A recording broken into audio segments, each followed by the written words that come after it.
What's up, book nerds? Pines by Blake Crouch. This is the first book in the Wayward trilogy. Um, just read my first book by Blake. I just had a review.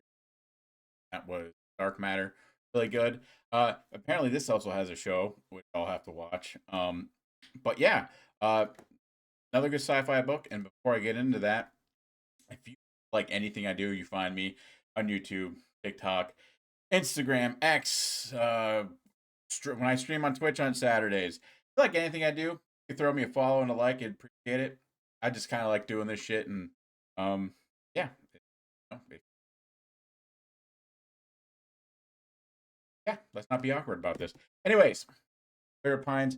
Didn't get the hardcovers because it was like way really expensive to get the hardcovers for all three books. But yeah, this one threw me for a loop quite a few times. Not quite a few. It's like a handful. Um, but Secret Service agent wakes up in a town, uh, doesn't have a shit on him, no phone, wallet. Uh, people keep lying to him, like saying, "Oh, your shit's here, your shit's there." Uh, like the sheriff is fucking with him. He finds out he's in a town he can't. So you go, oh, okay, this is some weird like town where like experiments are going on. It's like everyone's super nice. It's just fucking. It's surrounded by a mountain. Uh, it's this cozy little paradise. Turns out it's not a paradise, and it keeps jumping. Like it jumps to one point where he was in a car accident, and he wakes up, and like most of the book is like over a course of like a handful of days to him. And then it jumps like it'll jump to his wife and his kid, back in Seattle, I believe, and it's like over a year missing, missing. They assume he's dead. Um, and you're like, what's with the time difference? Uh, and so you jumping back and forth. Like this doctor shows family saying, "Hey, if you grab your son, you take the husband again, blah blah." Uh, he's trying to figure out what's going on in the town. Finds like he was there to find uh, Secret Service agents that were sent there. Shit goes sideways. There's one person in the town that's been like hiding out uh, amongst these. Oh, this is where I'm gonna start getting a little bit spoilery. Um, but this is done really well, except for like this is the one time where I excuse where people don't explain shit because like Blake actually explains why this none of this shit's explained to him later in the book. Why they didn't tell him what's actually going. But finds out there's like a fence around there. He gets like, dude, him and the sheriff getting like a drag out fight. No broken noses, fucked up, super fucked up, like big gash in Ethan's face, or our main character. Uh, just a lot of running uh, and hiding.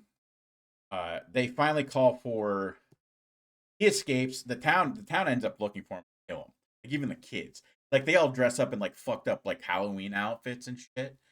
Um, and so they get away. And while this is happening, you come across his wife and his kid.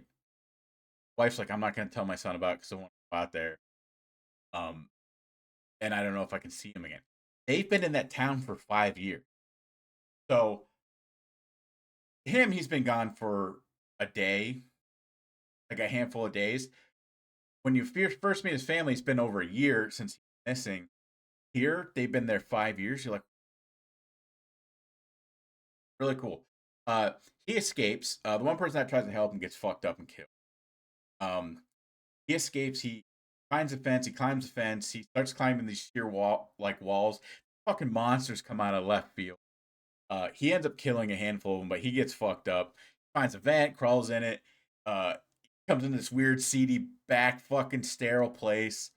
Um, one of the people from the town, a psychiatrist, uh, and this guy, by the way, this guy was like a Black Hawk pilot in Fallujah. So he's like, no, he's killed before.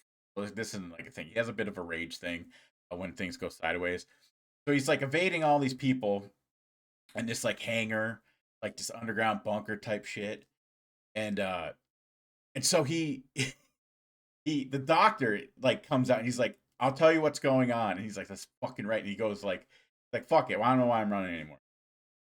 Turns out the doctor is actually the person who created this place and found it from 19 figured it out in the 1950s, I think. So like for like 30 years he started collecting, like literally collecting people across these like dangers with and he finds his name, finds the woman that was helping him, and on each one it'll say like third time or second time like strikes. After the third time they just, well, it turns out this guy doctor knew that like humans were gonna destroy the planet. So he found a way to put people in suspended animation. He started collecting people for the future. This town is, it's like this defensible town. They've been in hibernation for over 2,000 years. So like by the time Ethan got captured, uh, then his family a year later, and throughout time, like the woman that tried to help him like came from 1985, I think. Um, like he comes across this other agent that was sent there that she kind of goes along with it now, and she was years older. That's the backtracking, but it's done really well. And this is where I'll excuse it because of why you don't, like, even the Ethan, the main character, goes, why why didn't you just fucking tell people what's going on? And I like how Blake actually writes this one. He goes, he tried that every time that we, I think they tried it twice. Like every time we told people what was going off right on the rip, uh, people wouldn't breed, and people just started killing. So they only had so many people in cryo until build civilization. And so I like how he actually explains that, because like in Dark Matter, and they do this in TV and shows and other shit, like something happens to someone, uh, they think it's that person or it is that person, and there's no reason when that person has amnesia or doesn't know what's going on, not to tell them what's going on. Like the character in Dark Matter, like they think it's the original person coming out of the cube, and he's like, I don't know what's going on. What's going on? Like, why don't we tell me? He's like, well, we'll tell you in time. Like, just tell him now. Like, there's no reason not to, for like even story wise. So, but he actually explains why they don't do that here. Turns out, like humans, like the whole world, like they don't even really know how like the world ended. They just know like it ended, and humans turned into like creatures almost. Like they could run on all fours. You could like translucent-ish skin. You could see their heart pump and shit. And like they have like talons, and they're just very feral and shit. He takes them out Idaho on top of a building, which most of it was growth, like almost top. Yeah, and he just goes like, "I'll let you live. You can live out here with your family, who he has drugged there." Um, and he's just like, "Well, you're not going to survive long." And they brought like a contingent of people. Uh, they start getting swarmed by like fucking hundreds of them. There's a fight, and they get out of there. They leave someone behind on purpose, which is pretty fucked up.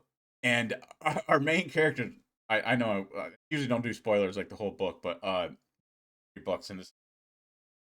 The doctor goes, "You can either join me, be my sheriff, or you can be out here." So obviously to be